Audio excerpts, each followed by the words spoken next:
ना अफवाहें, ना सनसनी, ना हवा हवाई बातें, सत्य और तथ्यों के साथ खबरों की तह तक।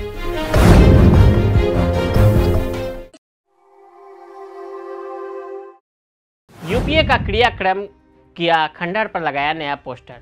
अविश्वास प्रस्ताव पर चर्चा के दौरान विपक्षी गठबंधन पर तंज कसते हुए प्रधानमंत्री नरेंद्र मोदी ने कहा कि बेंगलुरु में 1.5 से 2 दशक पुरानी यूपीए का क्रियाक्रम हुआ।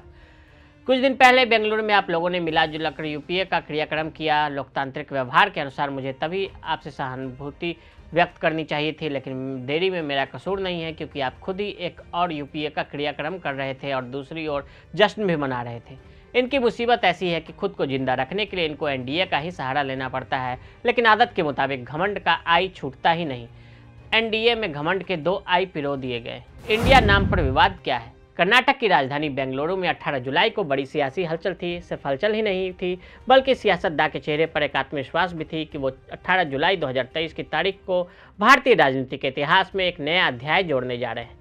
देश की 26 विपक्षी पार्टियों ने पूरा दमखम दिखाया और जोश इतना हाई था मानो 2024 का लोकसभा चुनाव बस फतेह ही कर लिया हो। बेंगलुरु में बैठक की बात करें तो उसमें सबसे बड़ा ऐलान ये हुआ कि विपक्षी दलों के गठबंधन का नाम Indian national democratic inclusive alliance रखा। ये एक बड़ा सियासी दाव माना गया। विपक्ष ने इसे सीधे सीधे खुद को देश से जोड़ दिया और लोगों के साथ कनेक्ट बनाने की कोशिश की।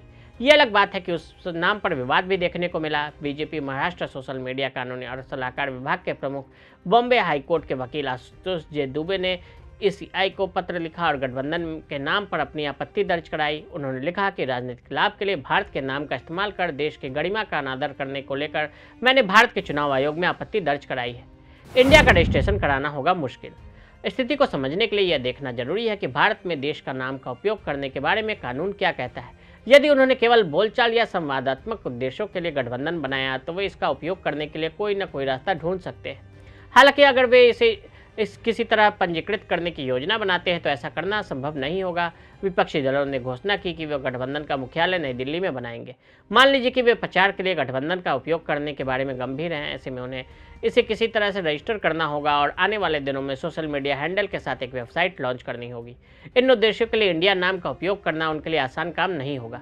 इन नामों और प्रतीक चिन्हों का नहीं हो सकता रजिस्ट्रेशन। जिन 20 नामों और प्रतीकों और चिन्हों को पंजीकृत नहीं किया जा सकता उनमें संयुक्त राष्ट्र की मुहर, WHO का नाम, प्रतीक या मुहर, भारत का राष्ट्रीय ध्वज, भारत देश या उसके किसी राज्य या सरकारी संगठन का नाम, प्रतीक या मुहर, नाम या राष्ट्रपति राज्यपाल की मुहर, कोई भी नाम जो सरकार या सरकारी संस्थानों से संबंधित प्रतीत होता है, राष्ट्रपति, राष्ट्रपति भवन, राजभवन, महात्मा गांधी या भारत के किसी प्रधानमंत्री का नाम या तस्वीर का इस्तेमाल नहीं किया जा सकता। किसी भी सरकारी सम्मान या पदक का नाम, चिन्ह, अंतर्राष्ट्रीय नागरिक उड्डयन संगठन का नाम, चिन्ह या मुहर, इंटरपोल शब्द का नाम, प्रतीक और मुहर, विश्व मौसम विज्ञान संगठन, ट्यूबरकुलोसिस एसोसिएशन ऑफ इंडिया का नाम, अंतर्राष्ट्रीय परमाणु ऊर्जा एजेंसी का नाम, प्रतीक और मुहर, अशोक चक्र और धर्म चक्र जैसे नाम या उनके चित्र, संसद, विधानसभा या किसी न्यायालय का नाम, रामकृष्ण मठ, रामकृष्ण मिशन का नाम, चिन्ह, शारदा मठ, रामकृष्ण शारदा मिशन का नाम, चिन्ह और भारत स्काउट्स एंड गाइड्स का नाम, प्रतीक और मुहर।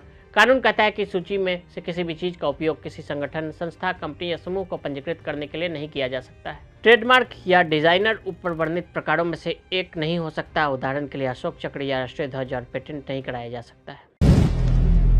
अगर आप भी लेना चाहते हैं देश दुनिया की तमाम जानकारी तो आज ही सब्सक्राइब करें हमारे चैनल को। साथ ही नीचे दिए बेल आइकन को जरूर दबाएं ताकि हर अपडेट आप तक पहुंच सके।